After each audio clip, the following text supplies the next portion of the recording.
The views and opinions of the guest do not necessarily reflect the views and opinions of BODS Mayhem Radio Network, its staff, affiliates, or sponsors.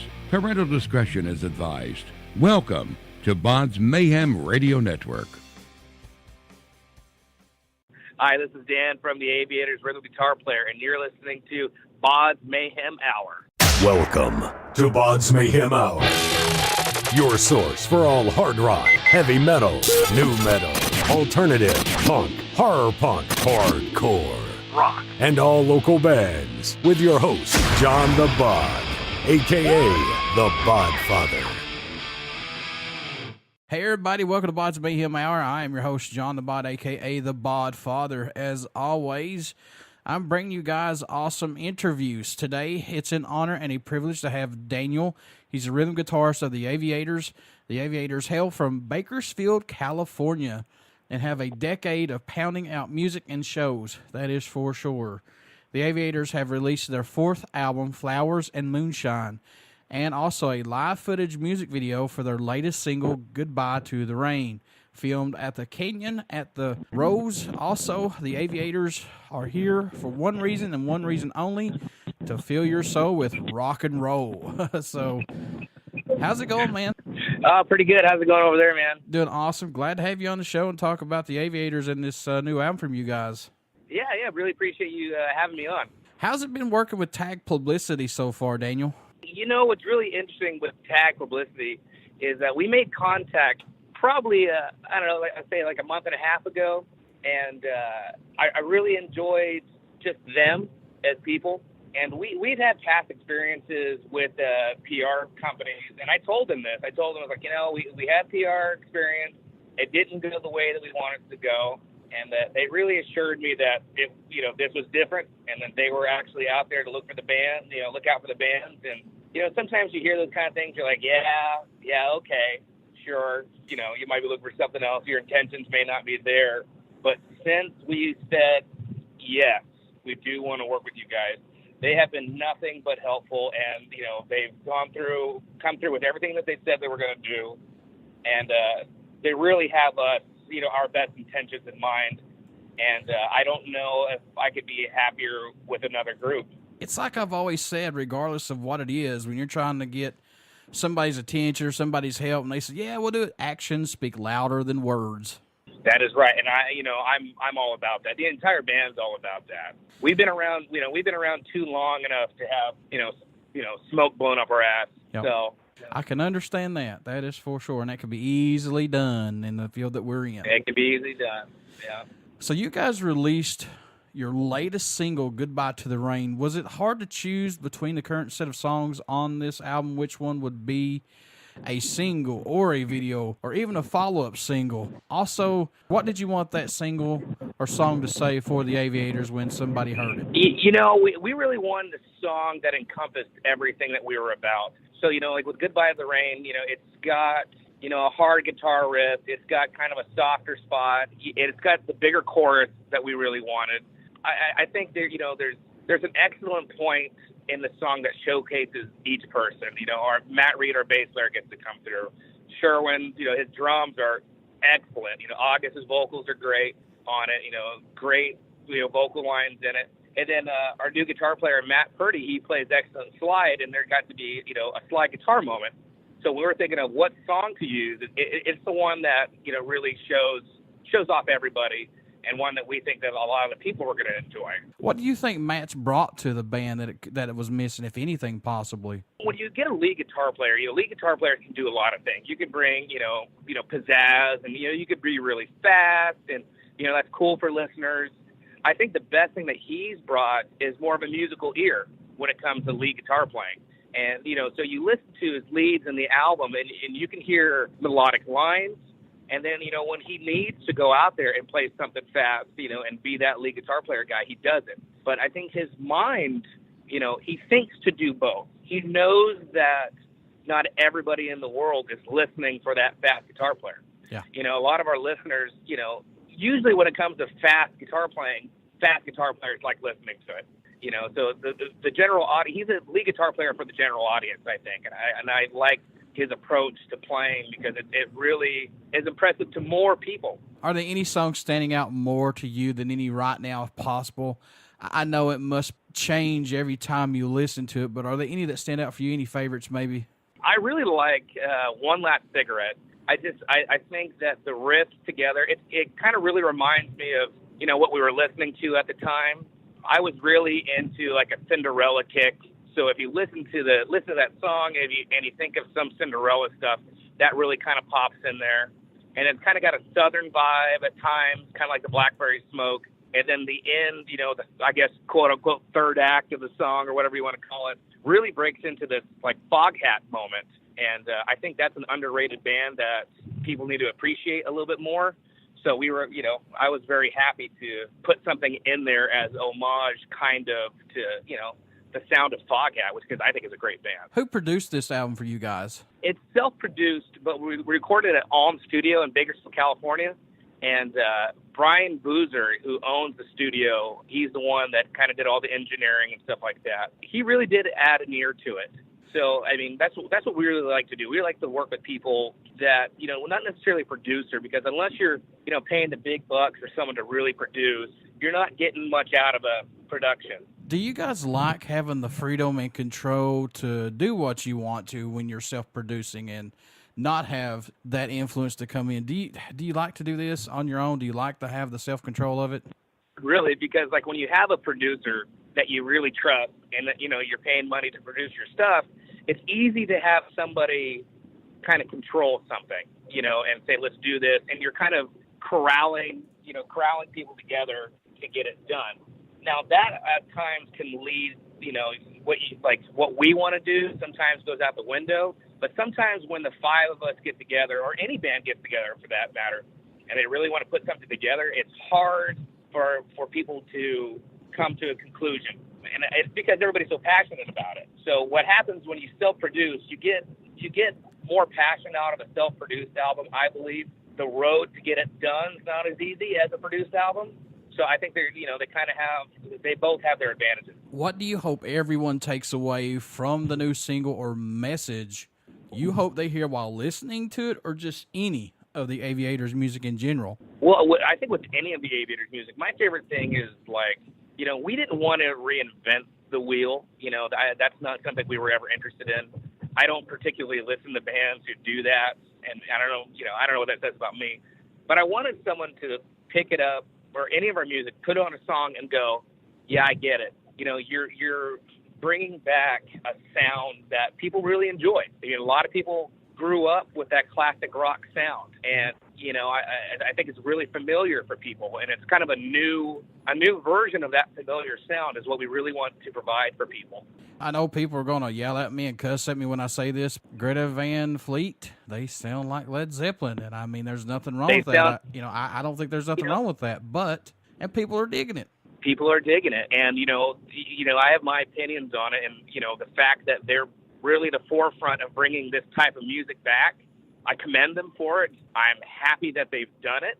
It makes my future look a little brighter than it has. But the one thing that I am not disappointed in, but it's like if I could have 10 years ago or any time during my career, if I could have been successful rewriting a Led Zeppelin album, I would have done it. But I'm offended because for our entire career, we've really tried to not mimic. We've tried to not copy. We've tried to pay homage and tried to take pieces of all these things. Mm-hmm. And so it's a little disheartening to work so hard at that and then have somebody come up who does more of a copy or, rip off and then, receive the benefits of doing that. Totally agree, man. I totally agree with that.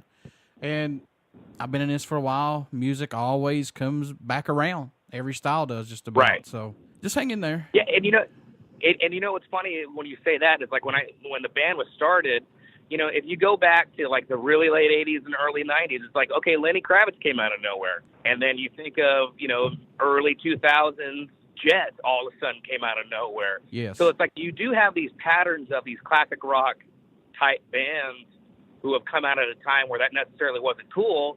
And then, they have a record that's doing really well. And so it's like I've held on to that. I've held on to the circulation of these sounds and the music coming back. Yeah, exactly, man. And I'm going to throw this out here because this is one of my favorite bands of all time. Look at Pantera. Look how they started. They were a glam fucking rock band, guys. Well, that's right. And then, that's right. They're huge. They love Kiss. Yeah. Yeah, exactly, Daniel. And then they got Phil, and then the doors fucking split wide open. That's right. So, that's right. Yeah. I mean, and if you listen to their songs, you know, I don't listen to a lot of their stuff, but I mean, as a guitar player and if you're in a band, you have to be familiar. You know how that works? Yes. And it's like, you know, you hear riffs and you hear leads, and it's the same thing until you go, you know, oh, okay, I see what they're doing here. I know where they got that. I hear it coming out, you know. Yeah. And it's, you know, like we're saying, a lot of the bands, you know, they do the same thing. They started off more of a glam, Kiss type of band, and then did what they had to do to make it to the next level. Who did the artwork on this album, man? Because I want to give a little shout out to the artists because I don't think they get enough credit for what they do. Okay, so that is Samantha Purdy. She's the one that actually drew that. That is our lead guitar player, Matt. That is his wife. She hand drew the entire thing. Nice. That's very nice. Yeah, I like to give a little pay forward because, like I said, the bands and plus the artists have to work on this together, and I would say quite sometimes it's very hard to picture what the band wants and get what they want. Right. And you know what's interesting? Someone told me years ago when we were talking about, you know, graphics and the stuff that bands need, and the guy said to me, I can't remember who it was exactly, but he was like, get yourself, you know, somebody to do your own custom graphics.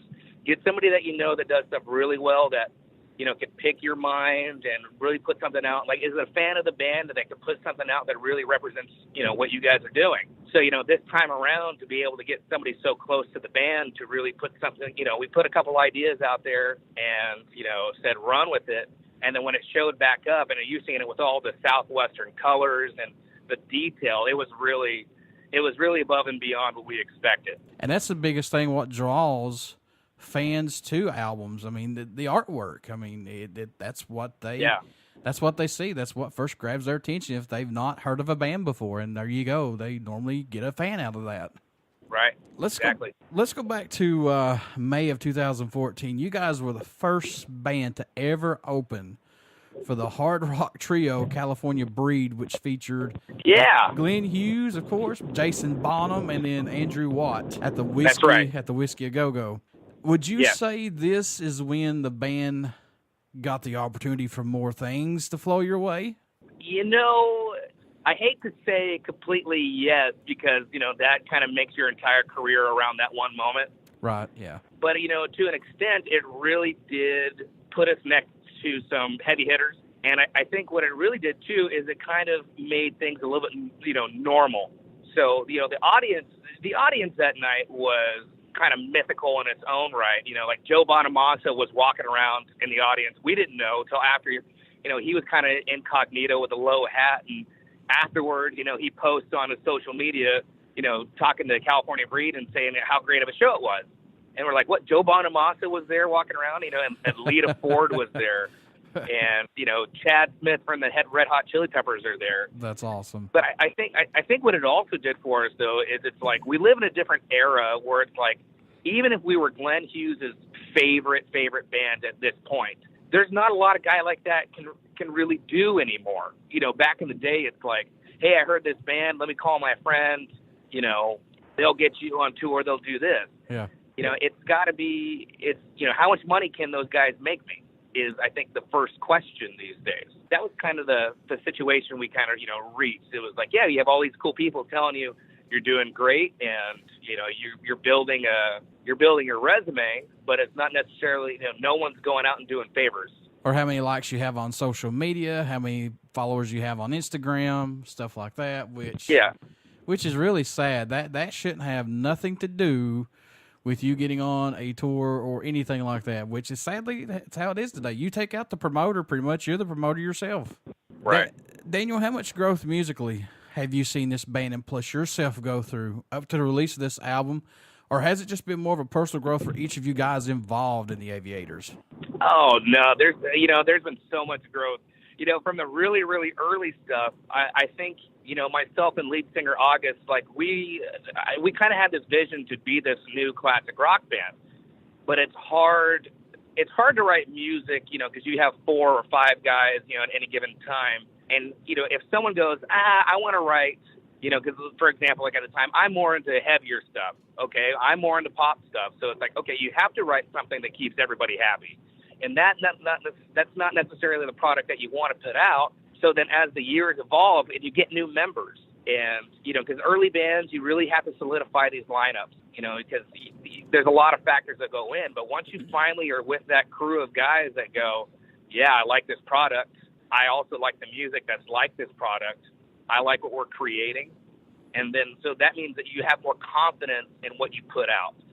So, putting out a classic rock song, and you've got a guy that's, let's say, into rap rock, or I can't even think of another genre. It's hard to get that guy to buy in. Yeah. It's hard to get that person to buy in.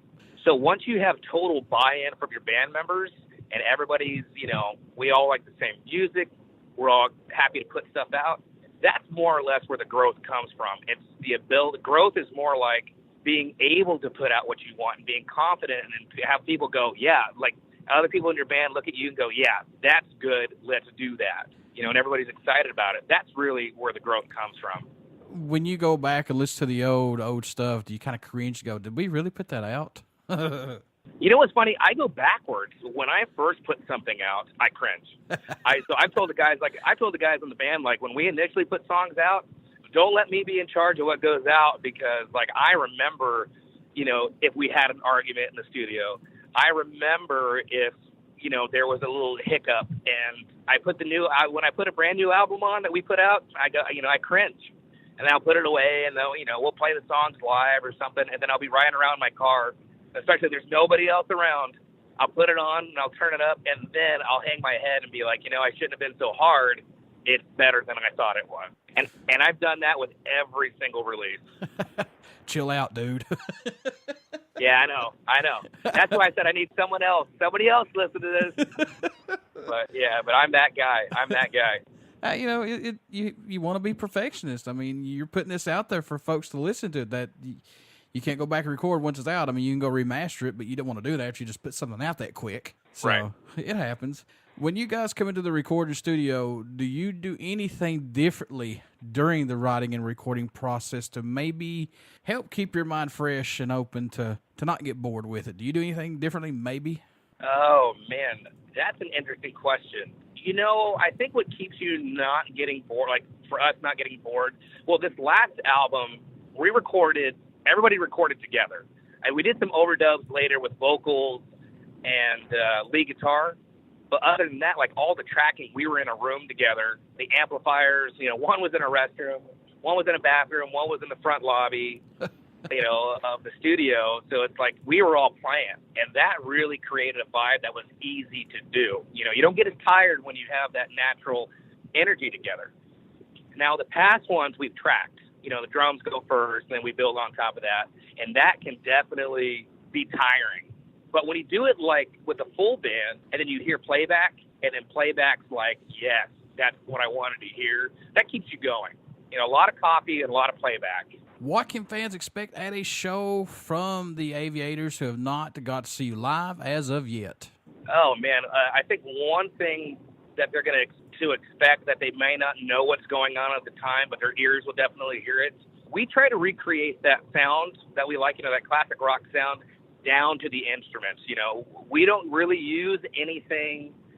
There's not too many things on our stage that we use that you wouldn't have seen when the bands that we love played. So, everything's live, everything's big, big amps, big drums, big vocals. Our lead singer is, sometimes, we'll do a sound check and he'll have to show up a little later or something like that. I always tell the sound guy, I was like, he's loud. So just a robust sound, and we really love what we're doing, and that's what everybody, I think, all of our fans notice when they come to see us. Like, yeah, I'm watching a show, I'm watching a band, but I'm also experiencing something with a group of guys that really like what they're doing, and that translates. I think that translates a lot. You could tell when a band is having a good time on stage. It flows so good, and everybody feels it. I mean, at least that's what I see when I go watch a concert, or when I even watch on TV. Oh, yeah, absolutely. Yeah, you know when the guys are, the group's together. You know when they're, it might not sound exactly like the album, or there might be a hiccup, but when they don't care and they're moving on, and they're cracking jokes, or you witness something, you can watch a band communicate with each other non-verbally, and we do that a lot. We'll do something that's, whoa, that sounded a lot better tonight than it did last night, or something. We usually you could tell. You could see our faces.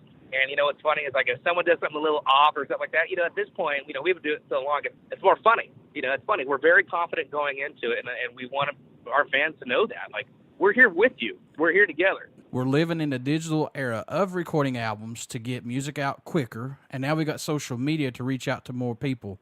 Do you like this, to get albums out quicker, and plus social media to reach out to more fans to let them know about the Aviators who have not got to hear of you guys yet? I do and I don't. And, I'll go, a lot of guys won't say this, or, a lot of bands won't say this because it's kind of taboo to talk about it or whatever. But, the money that you see from, the digital services, it's very low. It's very low. And it's not helping the band. And I think that part of it, I don't really like. Not that I'm only in it for the money, but I'm always looking for the next gig, the next recording, the next town we have to drive into. And, there's business behind it. And, right now, bands aren't getting a lot of help from Spin. It's not promoting business. It is getting more bodies. They'll get more bodies somewhere, but it's not promoting. Like, I'm not able to get funds from home so that we can go out and see more people. Now, on the flip side of that is, everybody in the world has a microphone now. And, your microphone really is social media. So, if we want people to see us, if we want people to hear us, you can go through the proper means and get an audience of anywhere from 100 to 1 million. It depends on how hard you want to work at it. And I think that is something special. That is very special. And I don't think I would give that up. Now, you guys get quite a bit of local support, but how much local support do you guys get, and plus airplay locally there? Locally, airplay is very minimal. If no, we've been on rotation in the past, but the way that FM radio is going, especially out here, is there really is no room for local bands and then local radio. You usually have to get on some kind of spotlight. So we've been played like on K-Rock in Los Angeles. We were able to be on. It was a midnight on a Sunday, and it was like a local show, which was great. But it's not rotation, We do get advertised locally where we're from, which is great. Media, it's hard because I want to say not a lot by what I think should be done, but I can say this, the most positive thing I can say about local media is we get more than most. We get more than most, which still is very low, I think. And I'm not trying to blame anybody that's in media. There's not a lot of outlets for those kinds of things here. You can't just go anymore. Okay, I want to talk about this band on the radio here or on TV for the next 30 minutes or 5 minutes or 30 seconds without having to clear it from somebody that's higher up, or there's a lot of trying to think of the corporate. There's a lot of corporation stuff going on that you can't just do those things anymore like it used to. Yeah, exactly. In your own opinion, Daniel, what does the Aviators bring to the table for music that's not out there as of right now, possibly? So, like, what I like to do is I like to go out and I like to look at a lot of the other bands that are doing a similar thing that we're doing. And I like to think that the difference between us and, let's say, we'll go ahead and talk about, a Greta Von Fleet, is I think that we're trying to be a little edgier or a little harder, a little more. If they're kind of doing, the Zeppelin thing, we'll pick up the slack somewhere else, So I think if you want that classic rock sound, that, tougher, bigger guitars, bigger drums, big vocals, and you want that, arena rock sound is really what we're going for. If that's what you want, that's what we're trying to give. What made you want to become a musician? What was that spark for you that said, yeah, that's what I want to do right there? I answer this question differently sometimes because, I've always been a musician. It was a school thing growing up. When I saw, when I was in sophomore year of high school, I started watching, live videos of AC/DC and live videos of Queen and Led Zeppelin and the Rolling Stones. And I'm watching their stage presence, and I'm watching the audience respond, and I'm seeing the big production. And in my mind, I was like, if I could take it as far as I can, that's the epitome. that's as far as I can go. And I liked the big sound that those bands brought, and because I'm a big Malcolm Young fan. Angus Young from AC/DC is cool, but Malcolm Young, just a huge sound and the power coming off the stage. I was like, yeah, that's what I want to do. Is create that big thunder sound and just have, the fans party and scream the whole time. That sounded great to me when I was younger. I can't believe he passed away. That blows my mind still. Yeah, that was a hard one for me. But I made a post on Facebook and I was like, it sucks when anybody dies, but for someone like that to have that kind of legacy left behind, I was like, isn't that kind of what we all strive for, is to be remembered and, to leave something behind? So it's like, yeah, he may have passed away, but anytime I want to turn on a radio and, pan hard to one side, I could listen to Malcolm Young for the rest of my life. And Brian Johnson, I saw, confirmed that there is a new AC/DC album in the works. So I'm glad he's back in the band, actually. I am too. And I think some of the rumors going around is that it's still Malcolm Young's songs. That's good. That last album they did, I think there was like 50 or 60 songs that they got to pick through. Wow. So I'm kind of hoping that this is old Malcolm stuff, with Brian Johnson back on. Oh, I would say so. I mean, honestly, just a gut feeling, I would say so. Yeah. Hopefully. Daniel, is there a country that stands out or even shocks you that the Aviators get support from, or your music even gets played in that country? Oh, man. We've had a couple, I think being, the AC/DC fan, I never thought our music would be in Australia at all. And we were in Overdrive magazine, which is an Australian, kind of rock and roll magazine. And then we were on Banks Radio out in Australia. And that was a big deal to me because it's like, that's awesome. That was huge for me. Folks, you want to get out and pick up the Aviators' new album. You want to get out and pick up Flowers and Moonshine. Plus, check out their live footage music video for their latest single, Goodbye to the Rain. You want to get out and pick this album up because these guys are pretty damn good for what they do. Daniel, how can folks stay in touch with you guys, buy some merchandise, tour dates when you go on tour, things like that? How can they do that? Yeah, well, the best thing for them to do is go to theaviatorsrock.com. And if you go to theaviatorsrock.com, on there, you'll see links to everything. So if you click on it, you can go to our Facebook, our Instagram, our Twitter, and from there you can find out when stuff does go online, and there's links to where you can buy our music. So that's why I tell everybody, go to theaviatorsrock.com. Before I let you go, good sir, would you care to do a promo for my show? Absolutely.